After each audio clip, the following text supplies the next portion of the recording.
$241. That's what Harry realized he was paying every single month without noticing. Not to a person, and not to a bill he could point at, just to time leaking out of his future. You can't unsee it, because today we're settling the fight between the rule of 72, the rule of 115, and the rule of 144. And I'm gonna tell you which one actually matters. Harry's not a finance bro. He's an accounts payable coordinator at a small logistics company, taking home $3,319 a month, living in a basement apartment, driving an old Corolla, and feeling like the finish line keeps moving. He'd heard the shortcut. 7% doubles in about 10 years, and he filed it away like trivia.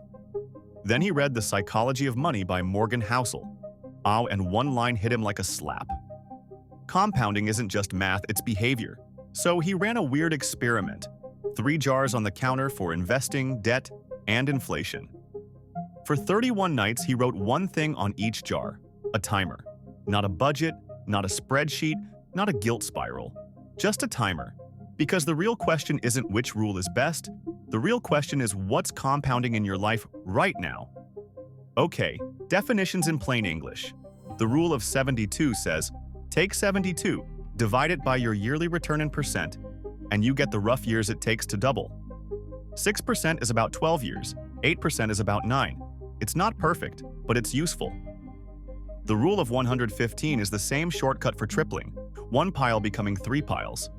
The rule of 144 is the same shortcut for quadrupling, 1 pile becoming 4 piles. Same idea, different milestone, and here's why the milestones matter. Most people don't fail because they can't compute a return. They fail because they can't stay interested long enough to reach the first big checkpoint. Online, you'll see the pattern all the time. People chase the 10-bagger, the viral trade, the overnight win, and they ignore the slow wins that quietly change a life. Doubling is the checkpoint that keeps you in the game. Tripling and quadrupling are the proof that you didn't quit. And the rule of 115 and 144 can be more than math. They can be motivation.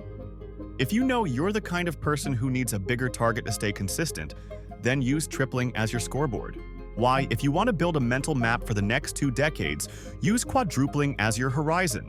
But don't skip the base unit. If you can't protect a double, you won't hold a triple. That's why Harry started thinking in doubles first, then used tripling and quadrupling as confirmation that the system was working. He didn't need a perfect rule. He needed a rule that kept him consistent. And if you're wondering, why 72? Here's the simple reason. 72 is easy to divide in your head, and it lands close to the math for annual compounding across the returns most people actually experience. If you want the more precise number for continuous compounding, it's closer to 69. But that doesn't help you in the grocery aisle. 72 is the version you can use while life is happening. I'd now watch what happens when Harry aims that shortcut at the 3 jars, starting with investing. Harry opened his app and saw $793, and his first instinct was to chase a higher return, something that makes the timer look faster. But then he asked the better question, what's my real return after the leaks? Leaks are the quiet killers. Fees, taxes, panic selling, and jumping in and out at the worst moment. The rule doesn't care why your return is lower, it just punishes you for it. So he picked a realistic target he could stick with. 7%, the kind of boring plan he wouldn't abandon during a bad week. Then he wrote the timer, about 10 years to double. And here's the sneaky part that most people miss. The timer speeds up way more from adding money than from fantasizing about a higher return. A small monthly contribution turns the rule from a thought into an engine because you're not waiting for a double. You're building toward it. And he did one tiny move that changed his behavior. He renamed the account on his phone to 10-year doubler, not because a label makes money, but because a label makes time visible. Next is debt. Harry had a credit card balance sitting around $5,300, and he wasn't missing payments or being reckless. He was just stuck. Here's the punchline. Debt compounds too. Same math, opposite direction. At around 20% interest, the rule of 72 says your debt doubles in about 3.5 years. 3.5 years for a problem to become twice as heavy while you're handling it. That's not a bill, that's a timer with teeth. So Harry wrote 3.5 years on the debt jar. And then he wrote the rough doubling date in words, which made the debt feel alive, like it was marching toward him. Then comes inflation. Inflation is the compounding you don't get a receipt for, but the rule of 72 works here too. If prices rise 3% a year, your cost of living doubles in about 24 years, and at 4% it's about 18, just because time passes and standing still moves you backward.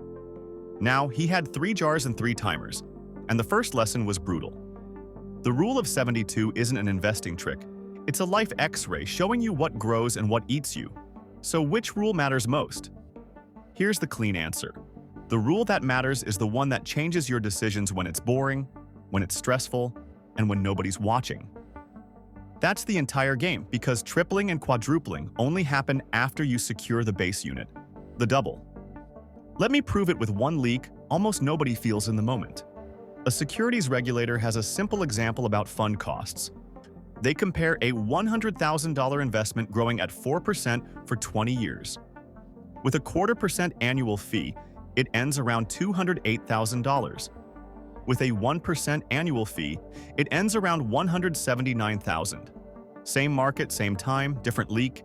And that leak doesn't just shave a little off the top, it steals compounding. That's why the rule of 144 can feel like a fantasy if you ignore leaks. Quadrupling is just doubling twice, and every leak slows every double, so a tiny fee becomes a giant delay. Now, where does Harry's $241 come in? He didn't find it in a magical side hustle. He found it in tiny leaks that felt harmless. A subscription here, delivery fees there, and a couple of small charges that kept repeating. When he added them up, it was $241 a month, and he finally understood what that number really was. A trade. He was trading future doubles for present convenience, so he used the rule of 72 as a trigger. He wrote 3 timers on one sticky note and taped it inside his wallet. 10 years, 3.5 years, 24 years. Now, every time he reached for the card, the timer was staring back at him. No debate, no excuses, just a moment of friction. And this is where the data stops being abstract. The Federal Reserve's Household Survey has a brutal stat. In 2024, 63% of adults said they could cover a $400 emergency expense with cash or its equivalent, which means a lot of people don't have a cushion. They have a cliff. A national financial capability study found that only 46% of adults had enough money set aside to cover 3 months of living expenses, down from 53% in 2021. So if your margin is thin, the debt jar doesn't wait politely. It grows. Now the story flips. This is the reveal. Harry stopped asking, "What will this buy me today? What does this do to my next double? Does it speed up the debt jar? Does it slow down the investing jar? Or does it do nothing?" Those became his only 3 categories: simple, brutal, effective. Then he did the move that actually changed his trajectory. He took that hidden $241 and reassigned it. $131 to smash credit card principal and $110 to investing. No hero story and no shame, just a reroute. Because killing fast compounding first makes slow compounding finally work. And since he works with invoices all day, he demanded proof with numbers that wouldn't lie. If he invests $110 a month at 7%, then in about 10 years he's near $19,040. In about 20 years, around $49,069. In about 30 years, around $124,003. That's not rich. It's traction you can feel in your ribs. It's belief that shows up on a statement. Now watch what happens after the debt is gone, and he redirects the full $241 into investing. At 7%, $241 a month grows to about $41,713 in 10 years. In 20 years, about $125,543. In 30 years, about $294,013. Same money, different direction, different life. And now, finally, the rule of 115 and the rule of 144 makes sense, because once you're compounding in the right direction, tripling and quadrupling become milestones, not myths.